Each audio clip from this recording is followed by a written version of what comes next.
Mời chú Thảo A Khay và cậu Mùa A Tính sẽ lên sân khấu nhận món quà từ phía gia đình họ nhà gái. Trân trọng kính mời.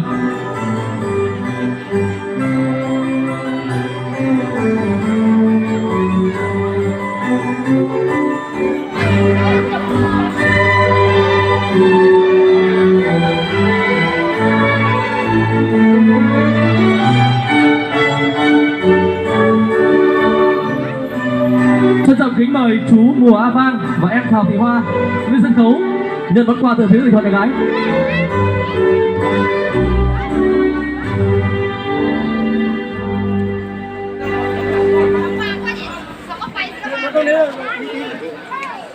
Vâng ạ, trân trọng kính mời em Mùa Thị Vế, cậu Mùa A Chìa lên sân khấu.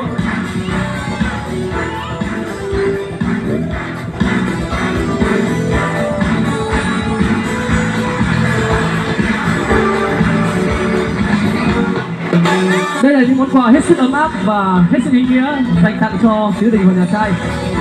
Vâng ạ, trân trọng kính mời chú Thảo A Trư và cậu Mùa A Thảo.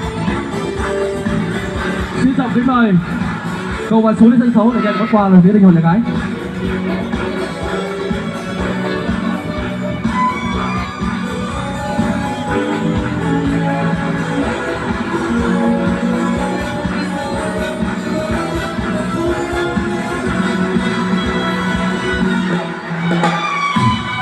Vâng ạ, sau khi các cậu các chú nhận quà xong, xin trọng kính mời bác Thảo Thị Vàng, em Thảo Thị Vàng lên sân khấu.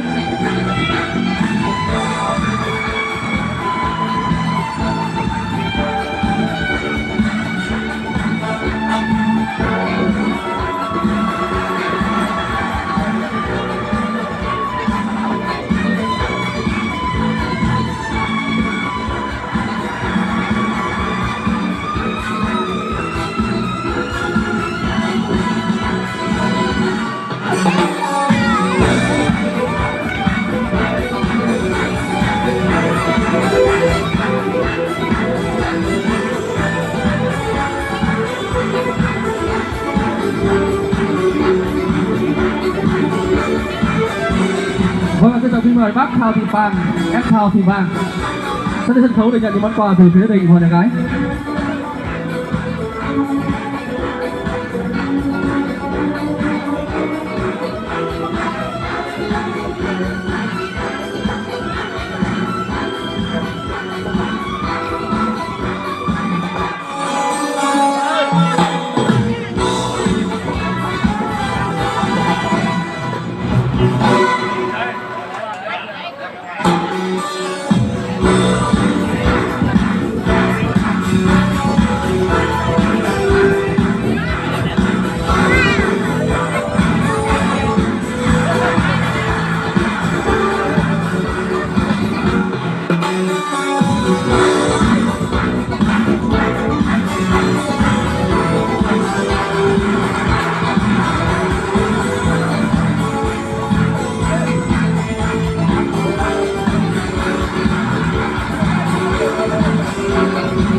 Vâng, một lần nữa xin chào cảm ơn những món quà hết sức ý nghĩa đặc biệt của gia đình và nhà gái dành tặng cho gia đình và nhà trai.